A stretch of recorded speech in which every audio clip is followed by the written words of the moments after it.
So magandang araw mga boss. Ngayong araw na to ay maglalagay tayo ng hamba para sa ating pintuan. At 100% na nasa eskwela ang ating hamba at ang tamang paglalagay ng mga brace sa ating hamba at pag-install nito at dapat lalagyan ng 10mm na bakal.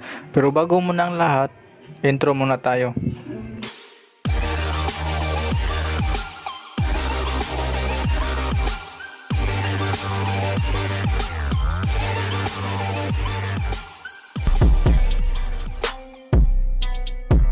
So magandang araw mga boss.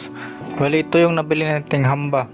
Bali ang sukat ng ating hamba mga boss ay 2x6 inches mga boss. So kailangan gumamit tayo ng eskwela mga boss. Kasi hindi natin mapupurma ang ating hamba kung wala tayong eskwela. Bali lagari lang yung gamit natin. Ano yan? Madali naman ito lagariin mga boss kasi germelina lang yung kahoy. Unlike sa mahogany, mahirap to matigas.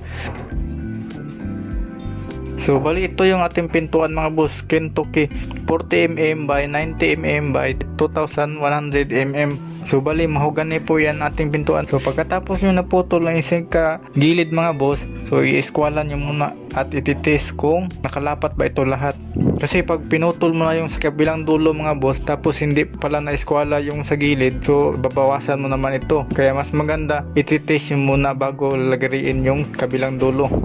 Pag nasa eskwela na, so ititest natin actual mga boss. So dapat sa pintuan natin ititest. So may allowance tayong 1/4 mga boss, ganyan. So binigyan natin yan ng allowance ng 1/4. So yung kabila i-diin natin sa pintuan. Yan, dapat may 1/4 tayong allowance. Kasi yan yung distansya niya mga boss para hindi mahigpit yung ating pintuan. So eskwelahan natin yan. Itest nyo muna sa pintuan mga boss kasi yung pintuan nasa eskwela. So ititest nyo yung sa kabila mga boss. So dapat na eskwela din yan. So pagkatapos na eskwela, so lalagyan nyo yan ng wood glue sa ilalim. So kung wala kayong wood glue, okay naman. So at wood screw pala yung ginamit ko mga boss kasi mas matibay yung wood screw kaysa pako. Bali ang sukat ng ating wood screw na ginamit ay 2 inches.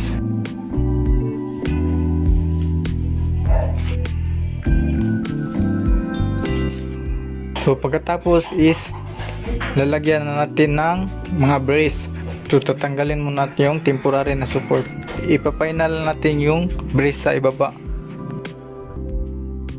So tapos susukatin natin yan kung anong sukat sa itaas. Yun yung sundin yung sukat mga boss kasi nasa eskwela na kasi yan at sinukat na natin yan sa pintuan. So yan yung sundin nyo sa ibaba. Pagkatapos yan lalagyan natin ng brace. At next is yung sa itaas naman mga boss. So ito yung gamitin natin. Kung wala kayo nito mga boss, so pwede yung dalawang kahoy i-slant nyo lang at gawin yung triangle ang forma. Next is ipapainal natin ng eskwela. So kung wala kayong malaking eskwela mga boss, gamitan nyo ng kahit anong bagay na nasa eskwela. So ganamit ko yung tiles mga boss. Yan. So nasa eskwela kasi yung tiles. Para 100% nasa eskwela yung ating hamba. So next is ilalagay na natin yung brace, yung angle natin. So para magkakapit yung itaas at sa dalawang gilid para hindi gagalaw yung itaas at saka sa gilid. At nasa eskwela talaga yung ating hamba.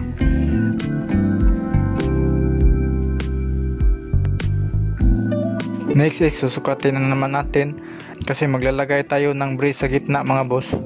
Kasi kailangan kasi yan may brace sa gitna mga boss kasi pag naglalagay na tayo ng yung halo baka magko-curve dyan banda, kaya lalagyan natin yan ng brace. Bali yung gamitin yung pako mga boss is maximum lang of 2 inches mga boss.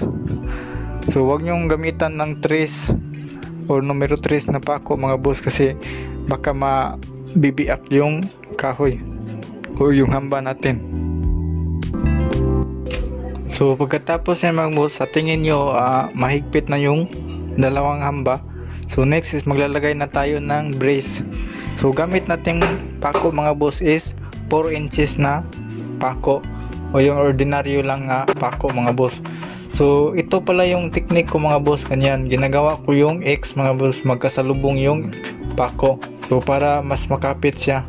So ganyan mga boss. So bali ang distansya ngayon mga boss is 10 inches mga boss yung distansya. 10 to 11 inches yung distansya natin yan mga boss. So yan sa banda yung pinapakuan ko, hindi naman yan yung magdadala ng pintuan, kaya 11 inches lang yung ginamit o yung distansya ko mga boss.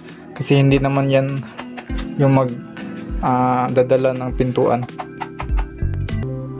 So next is yung sa itaas mga boss. So optional lang ito mga boss. Pwede rin yung hindi lagyan, pero mas maganda lagyan nyo para mas kakapit din siya sa wall.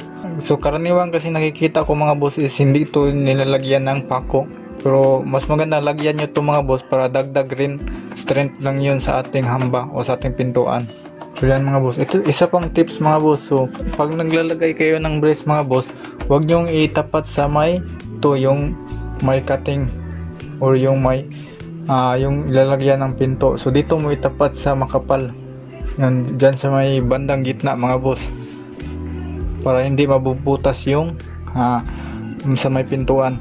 So next, ready na yan mga boss. So magbubutas tayo dyan mga boss sa may pintuan para babaon yung paa ng hamba. So ibabaon natin yung paa ng hamba dyan. So ito na mga boss, nabutas ko na. Ganyan. So ilalagay na natin yung hamba natin. Bali mag-isa lang pala akong gumagawa nito mga boss. Ganyan. So next is lalagyan natin yan ng 10mm na bakal. So yan yung tatalian natin sa horizontal na dowel, sa yung galing sa hollow block. Kasi may horizontal dowel tayong naka usli na konti. So itatali natin dyan. At wag nyo lang itali mga boss yung pako ng hamba mga boss sa 10mm na bakal. Kasi pag hinuhulugan kasi yan yung mga boss, mahihirapan kayong mag-adjust mga boss kasi masikip na yan kasi nakatali yung hamba. So ito na mga boss. So bali itong tangsi na to, ito yung level sa harapan. Yan. So ito yung level sa harapan mga boss, na yung matuwid sa harapan. So next is lalagyan natin ng masa or yung halo. So dapat basahin nyo muna yung parte na lalagyan nyo mga boss. So dapat yung katamtaman na yung basa ng halo nyo mga boss para hindi mahulog. Tutuyuin muna yan ng konti. A few moments later. So yan mga boss, malapit nang matapos mga boss yan. So titingnan niyo muna yung level ito. So kung nasa level pa rin ba, yan. So yan, nasa level naman rin. At yung hulog na sa gitna mga boss, yan yung sa gilid mga boss. Yan yung sisilipin sa gilid. So ito mga boss, hindi ko hindi ito kininis mga boss kasi magpapalitada pa tayo dyan.